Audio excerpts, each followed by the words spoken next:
the name of this text box, and at runtime I can say perf.ex equal to some string and it will populate it. Fine. And the third one is input text. Input text also accepts instance name, but it is rather used for getting the user input. So if you have a name and login kind of thing, you use the input text box. So then you can refer it as a when you send that information to some server or something, you can say that text is the value of whatever I want to send. So that is those are the three kind of text boxes. Here I have used the dynamic text box. This combo box will give you the other. You can convert it to other text boxes. X and Y you can write all the same. Font you can assign a font to it. It's very important for you to make sure that that font is there on the platform where the content will be viewed. So if I use a fancy font, say some fancy font, but it might not be on the user's computer. So that might, or the mobile phone. So that might have problems. You might not see the font at all, text at all. So in that there is a concept of character embedding. So you can embed fonts actually. So what you can do is you select this text box here, and there is this character embedding. When you click this, all these options come up. Now it's very important to understand that when you embed fonts, the file size increases. So you have to use it intelligently. Here the intelligence is in the fact that in this text box I only have numbers, percentage number, and just one percentage sign. That is a special character. So what I would do here is I'll just say numerals, okay? And here, instead of saying punctuation and all the punctuation, I'll say here, I'll say percentage, and I'll say okay. This will ensure that whatever font I use for this text box is shown properly. Because I know that this is not an input text box first of all, nothing can be entered by this dynamic, and I know only the percentage value will come here and the percentage. So things will be visible at the font I want. Fine? And then you can size, color, and there are other font related features which you can see. Then align it there, and single line, multi-line you can specify here with no wrap. Multi-line comes with wrap by default. So those things are there. And yeah, you can apply filters in CSS4, like you can have blur text and drop shadow text and all that. So we'll not do other fancy things. Others remember those things will always take a minute. So keep it as simple as possible. Okay, so this is my text box. The other two elements are, this is again a dynamic text box where I'll be showing up the context of this image I am in, and these do nothing. These are simple graphic elements if you see. This, as I told you in one of the tricks, I always give arrow heads for the user to understand. So this one will give an idea where to navigate. But here, okay, this thing can be done intelligently, that you can create a movie clip out of this graphic symbol. You can have two frames, and in one frame it can be 50% alpha, and it can be full. So when you reach the last image, you can detect that in the other arrow will be disabled. So the user gets the key that nothing is there. So those things you can do. Here I am not doing that, but yeah, it's a good thing to try for yourself, right?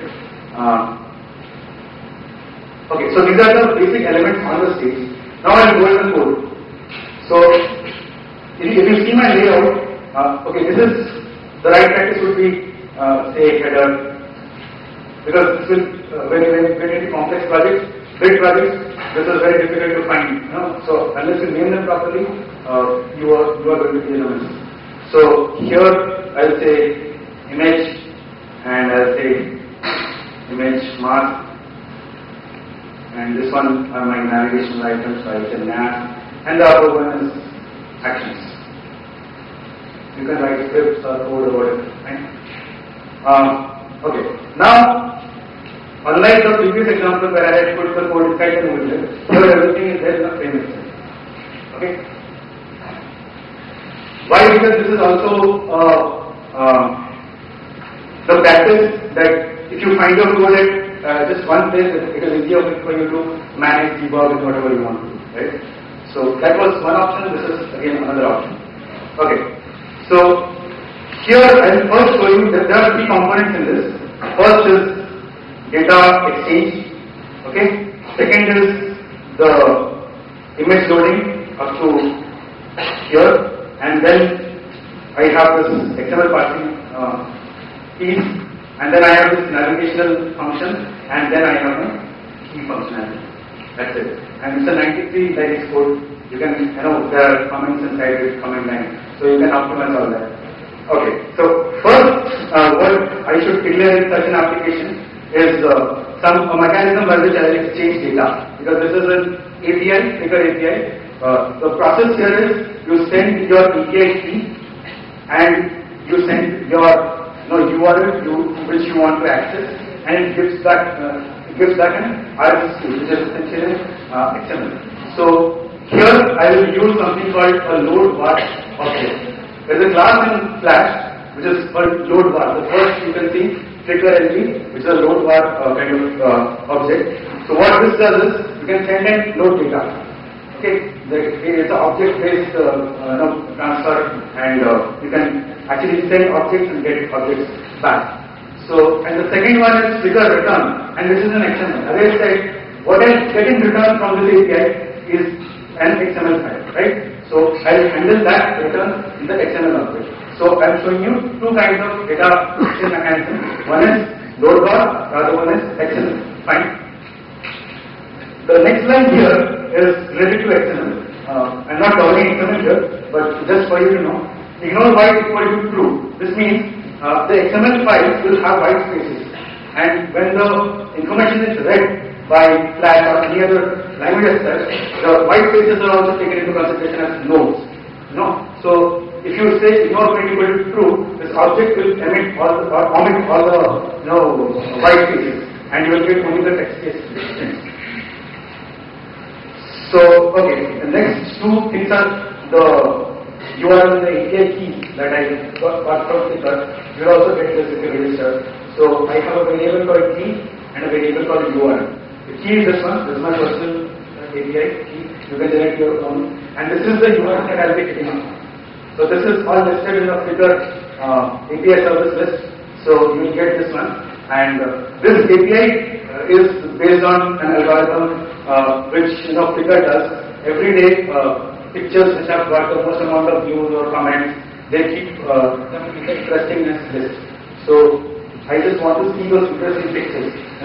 There are great photographers on Flickr, so you can see that. So that was the idea. And as I said, there was also fair amount of time was given to thinking, okay, what will be my final application? How will it react to the user interaction, and what will it show? So keeping that in mind, this one is done. Okay, there is this array ARR data. This will hold the data that is coming back to me, because I will not always keep hitting the URL whenever the user does. I know 20 pictures. I will store the whole information inside the array, and then locally I will navigate so that the user is not hitting the URL originally. This URL. Okay.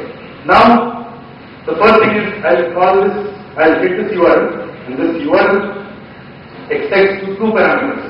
One is the key, API key, and the number of pictures I want from that URL. So if you see, Flickr is my loadback object. I'm attaching two random properties to it. One is .API_key, which is equal to my key variable, which I have declared there. The second one is .for_page, which is equal to 20 that I have declared. Fine.